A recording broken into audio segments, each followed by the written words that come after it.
Hello everyone, I am Rukmani Sharma and in this video I am going to discuss textual question answers given in the chapter Tribals, Decos and the Vision of a Golden Age.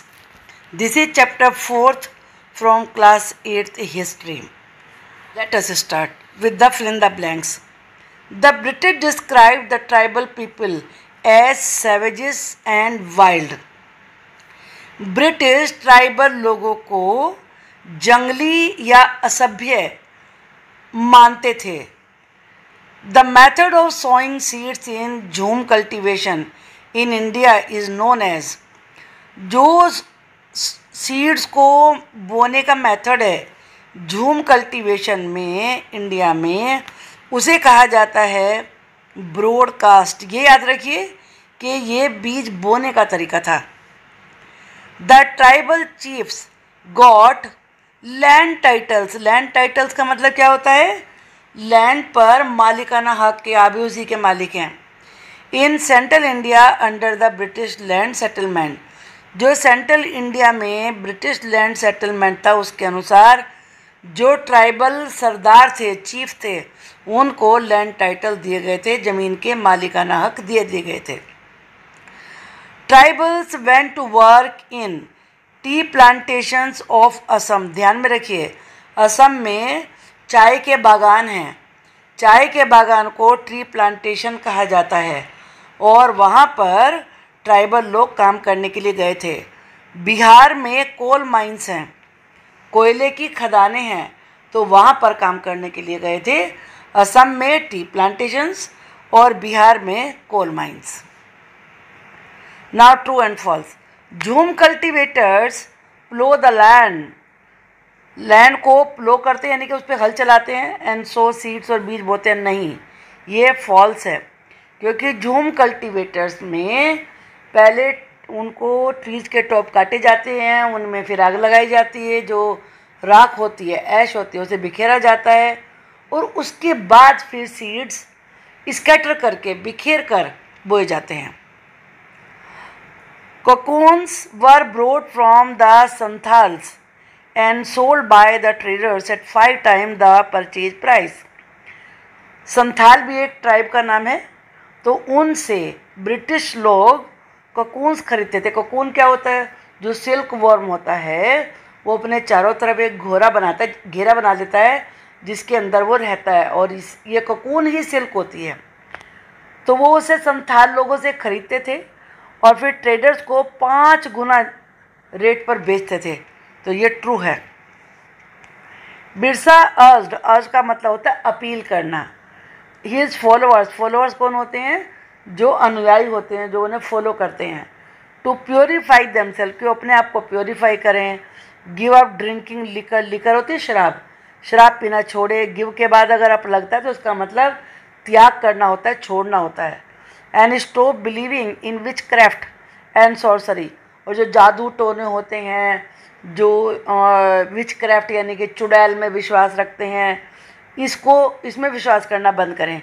ये सही था, बिल्कुल true. The British wanted to preserve the tribal way of life.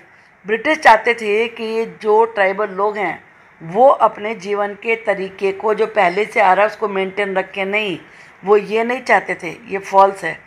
वो तो चाहते थे ये settle हो जाएं, जबकि वो तो एक जगह से दूसरी जगह घूमते रहते थे. Now question number 3. What problem did shifting cultivators face under British rule. British rule के अंतर्गत जो शिफ्टिंग कल्टीवेटर्स थे उन्हें क्या प्रॉब्लम्स आई. The problem faced by shifting cultivators under British rule were. क्या क्या थी, इनको ध्यान से देखिए. They had to give up their traditional way of life. Give up का मीनिंग याद रखिए. गिव के बाद आप लगता है तो छोड़ना हो जाता है. इसका मतलब गिव मैंने देना होता है, गिव अप का मतलब छोड़ना होता है. उन्हें अपने जो भी उनका पारंपरिक जीने का तरीका था वो छोड़ना पड़ा. They had to practise settled plough cultivation. पहले तो वो वॉन्डर करते रहते थे, एक जगह से दूसरी जगह जाते रहते थे, इसीलिए शिफ्टिंग कल्टीवेटर कहलाते थे, क्योंकि उन्हें अपने शिफ्ट करने पड़ते थे खेती करने की जगह को भी. तो अब वो उन्हें इसको छोड़ना, उन्हें प्रैक्टिस करना पड़ा कि एक जगह सेटल होकर खेती करनी है, और ये उनके लिए ईजी नहीं था। They had to face the scarcity. Scarcity क्या होता है? कमी होना। जो अच्छी लैंड थी वो तो ब्रिटिशर्स ने अपने पास रख ली, और उन्हें ज़मीन वो दी जहाँ ना वाटर था और ड्राई सॉयल थी, तो इससे उन्हें बड़ी प्रॉब्लम हुई खेती करने में। The land was measured. उनकी सारी लैंड को नाप दिया गया। The rights of each individual to that land were defined. और हर व्यक्ति का लैंड पे कितना हक होगा ये निश्चित कर दिया गया। ये भी प्रॉब्लम थी। The revenue demand for the state was fixed. Revenue आप जानते हैं लैंड टैक्स होता है, और हर स्टेट के लिए लैंड से कितना टैक्स देना है, कितना रिवेन्यू देना है, ये फिक्स कर दिया। तो ये प्रॉब्लम थी। Question number 4, how did the powers of the tribal chiefs change under colonial rule. अब कॉलोनियल रूल क्या होता है? जब किसी दूसरे देश के लोग दूसरे देश में जाके राज करते हैं तो वो कॉलोनियल रूल कहलाता है। तो इंडिया में ब्रिटिश लोग राज कर रहे थे, तो इसीलिए कॉलोनियल रूल था। कॉलोनियल रूल में ट्राइबल चीफ की पावर कैसे चेंज हो गई? Following were the changes in the powers of tribal chief under colonial rule. Number 1 क्या था? They were allowed to keep their land titles. उन्हें लैंड टाइटल्स रखने का, यानी कि लैंड पे मालिकाना हक रखने का अधिकार था over A cluster of villages. Cluster होता है ग्रुप के, गांव के कुछ ग्रुप के ऊपर। And rent out lands. Land वो किराए पे दे सकते थे। But they lost much of their administrative power. लेकिन जो शासन करने की पावर थी वो उनकी खत्म हो गई। And were force to follow laws made by the British officials in India. और जो भी ब्रिटिश लोगों ने लॉ बनाए थे उन्हें फॉलो करने के लिए विवश किया गया, फोर्स किया गया। दे ऑल्सो हैड टू पे ट्रिब्यूट टू द ब्रिटिश। और उन्हें ब्रिटिशर्स को ट्रिब्यूट देना पड़ता था, भेंट देनी होती थी, आप समझ सकते हैं, गिफ्ट देने होते थे। They had to discipline the tribal groups. और जो दूसरे ट्राइबल ग्रुप थे उन्हें डिसिप्लिन, अनुशासन में रखना होता था on behalf of the British लोगों की तरफ से। They were unable to fulfil their traditional function. और जो उनके ट्रेडिशनल फंक्शन होते हैं वो उन्हें नहीं पूरा कर सकते थे। अब question number 5, what account for the anger of tribals against the dikus. Dikus कौन थे पहले ये समझिए। जो भी बाहर से लोग आए वनों में, फॉरेस्ट एरिया में, और ट्राइबल लोगों पे अपने हक जमाने लगे, उन सबको उन्होंने कहा आउटसाइडर। और आउटसाइडर को उनकी भाषा में कहा गया डिकूज। ये कौन लोग थे? एक तो ब्रिटिश ऑफिशियल वही थे, मिशनरी, जो कि ब्रिटिश वालों के साथ आए थे अपना धर्म फैलाने के लिए, समाज में सुधार के नाम पर। कुछ मनी लैंडर्स थे जो पैसा कर्ज पर देते थे, और तो ये इस प्रकार के लोग थे जिन्हें उन्होंने डीकू कहा है। अब चलिए देखते हैं गुस्से का कारण क्या था, कि जो डिकूज हैं उनके प्रति गुस्से का कारण क्या था। The forest law introduced by the Britishers was the accounts of the anger of the tribals. सबसे पहले याद रखिए, जो ब्रिटिशर्स ने फॉरेस्ट लॉ बनाया था वो थी गुस्से की वजह। The tribal disobeyed these new forest laws and rules. जो भी नए रूल, जो भी नए लॉ ब्रिटिशर्स ने बनाए थे उसे ट्राइबल्स ने उन्हें मानने से मना कर दिया। And continued with the practices that were declared illegal. जिन चीज़ों को ब्रिटिश ने इलीगल, गैर कानूनी कहा था, वो उन्हें फॉलो करते गए। And at time rose in open rebellion. और फिर ओपन यानी कि खुले आके उनका विरोध करने लगे। What was Birsa's vision of golden age. Birsa Munda का गोल्डन एज का सपना क्या था? Why do you think such a vision appealed to the people of the region. उस रीजन में जो लोग रहते थे उनको बिरसा मुंडा का जो सपना था वो अच्छा क्यों लगा? तो Birsa's vision of a golden age was, सपना क्या था पहले देखिए, to free the Mundas from the oppression of dikus. Munda लोगों को, जो मुंडा ट्राइब थी, उन अप्रेशन का मतलब होता है अत्याचार, कि वो डिकूज के अत्याचार से मुंडा लोगों को बचाएं। सेकंड क्या था? To restore the ancestral rights of the community. जो मुंडा कम्युनिटी के पूर्वजों से चले आ रहे, पहले से चले आ रहे अधिकार थे, उनको वापस लाएं। To see themselves as the descendants of the original settlers of the region. जो उस रीजन में पहले सेटल होने वाले लोग थे वो उनके ही बच्चे हैं, इस रूप में अपने आप को देखें। फाइटिंग फॉर द लैंड, अपनी लैंड के लिए फाइट करें। Reminding people of the need to win back their region, और अपने रीजन को दोबारा से वापस लेने की कोशिश करें। I think such a vision appeal to the people of the reason.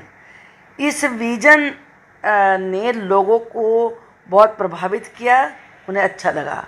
Because it reminded them of a golden age in the past, क्योंकि इससे उन्हें उस समय की, उस अपने अतीत की याद हो आई जो बहुत अच्छा था। When Munda lived a good life, जब मुंडा कम्युनिटी के लोग अच्छा जीवन जीते थे। कंस्ट्रक्टेड एम्बैंकमेंट, एम्बैंकमेंट क्या होता है? जो खेत में पानी को रोकने के लिए उभरा हुआ एक हिस्सा बनाया जाता है, मिट्टी लगाई जाती है, उसे एम्बैंकमेंट कहते हैं। एम्बैंकमेंट बनाते थे टैप्ड नेचुरल स्प्रिंग, स्प्रिंग का मतलब झरने से है, और जो नेचुरल झरने हैं उनको यूज़ करते थे। प्लांटेड ट्रीज एंड ऑर्चर्ड्स, और पेड़ और बाग बगीचे लगाते थे। Practise cultivation to earn their living, और जीविका कमाने के लिए कल्टीवेशन, खेती बाड़ी करते थे। They could now again live A life of brother and relative, अब वो फिर दोबारा से वही भाईचारे का और रिश्तेदारी का जीवन जी सकते थे। Find out from your parents, friends और teacher the names of some heroes of other tribal revolts of the 20th century. 20th century के जो भी ट्राइबल रिवोल्ट्स हुए हैं उनमें से कुछ हीरो के नाम अपने पेरेंट्स, फ्रेंड्स या टीचर से पूछिए। तो यहाँ पर आप ये गाइडलाइन ले सकते हैं कि इंटरनेट पर आप जो 20th सेंचुरी में ट्राइबल रिवोल्ट हुए वो डालिए, और वहाँ आपको सारे कारण, लीडर्स, घटनाएं सब पता चल जाएंगी। ये आप खुद करना है आपको। चूज़ एनी ट्राइबल ग्रुप, कोई भी ट्राइबल ग्रुप ऐसा चुनिए लिविंग इन इंडिया जो इंडिया में आज रहते हैं।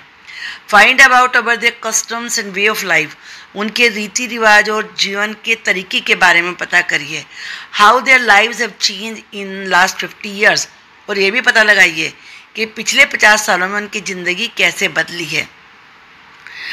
वैसे कोई भी आप इसमें सर्च करके लिख सकते हैं, लेकिन यहाँ पर मैं आपको संथाल के बारे में बता रही हूँ।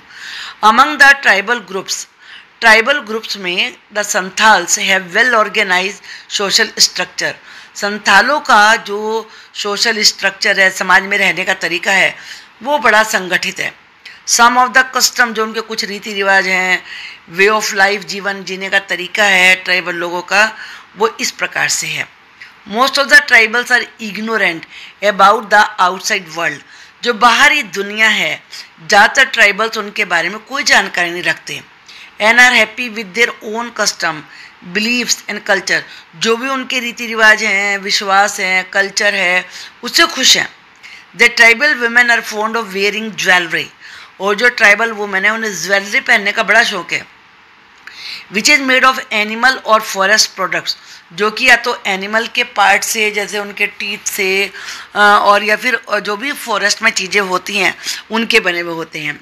Tribals are fond of diverse forms of dances and music, उन्हें बहुत से अलग अलग तरीके के डांस और म्यूजिक भी पसंद है, उनके शौकीन है वो। The tribals are engage in varieties of activities, वो बहुत सारी एक्टिविटीज़ में बिजी रहते हैं। एंगेज का मतलब होता है बिजी होना। Some of them practice shifting cultivation, उनमें से कुछ शिफ्टिंग कल्टिवेशन करते हैं। सम आर हंटर गैदरर्स, कुछ हंटर और गैदरर्स हैं। हंटर शिकार करने वाले, गैदरर्स जो भी फॉरेस्ट में पैदा होता है, जड़ी बूटियाँ, फ्रूट्स, जो भी उनको इकट्ठा करते हैं। सम रियर्ड एनिमल्स, कुछ जानवरों को पालते हैं, रियर का मतलब पालना होता है। They worship the force of nature, और वे नेचर की फोर्स, की प्रकृति एक ताकत है, उसको वर्शिप करते हैं। The life tribal change significantly after independence, independence के बाद ट्राइबल्स का लाइफ काफ़ी बदला है। They have now become an integral part of the society, अब वो सोसाइटी के हिस्सा बन गए हैं। Some have taken many measures for the upliftment, कुछ ने अपने आप को बढ़ाने के लिए काफ़ी सारे तरीके अपनाए हैं। अब यहाँ पर आपको एक झूम कल्टीवेटर के रूप में जो कि फॉरेस्ट विलेज में रहता है 19th सेंचुरी में, अपने आप को ऐसे इमेजिन करना, सोचना है। You have just been told, तुम्हें अभी कहा गया है that the land you were born और no longer belongs to you, कि जिस ज़मीन पर तुम पैदा हुए थे वो तुम्हारी ही नहीं है। In a meeting with the British officials, और एक ब्रिटिश ऑफिशियल के साथ तुम मीटिंग करते हो और उसमें क्या प्रॉब्लम आप फेस कर रही हो उन्हें बताते हो। आप क्या करोगे? We will try to explain to the British officials the following kinds of problems, हम ब्रिटिश ऑफिशियल्स को ये निम्नलिखित प्रॉब्लम्स हैं ये बताएंगे। We are lovers of nature, हम बताएंगे कि हम नेचर के लवर्स हैं। एंड नेचुरल सराउंडिंग, जो प्रकृति है, प्राकृतिक सराउंडिंग है, हम उसे पसंद करते हैं। वी सबसिस्ट ऑन फॉरेस्ट, हम फॉरेस्ट के ऊपर ही जीते हैं। And on the local resources, जो भी हमारे रिसोर्सेज मिलते हैं वो उन्हीं पे हम निर्भर हैं। If you will take away our natural rights to the forest, अगर आप हमारे जो फॉरेस्ट पर अधिकार हैं, वाटर पर, लैंड पर, वो छीन लोगे, we will be unable to procure our basic needs, तो हम अपनी बेसिक नीड्स भी नहीं खरीद पाएंगे। प्रोक्योर का मतलब होता है खरीदना। Our economic activity like hunting, food gathering, fishing, cattle breeding, excess cultivation and plough cultivation will be disturb, और हमारी जो ये गतिविधियाँ हैं, जैसे शिकार करना, फूड इकट्ठा करना, फिशिंग करना, जानवर पालना और खेती बाड़ी करना, ये सब हमारी गड़बड़ा जाएंगी। तो ये प्रॉब्लम हम उनको बताएंगे। आई होप कि आपको ये चैप्टर समझ में आ गया होगा। मैं एक्स्ट्रा क्वेश्चन आंसर की भी वीडियो बनाऊंगी, उसको देखना मत भूलिए। और मैंने इसके रिवीजन नोट्स भी बनाए, वो वीडियो भी ज़रूर देखिए। Thank you.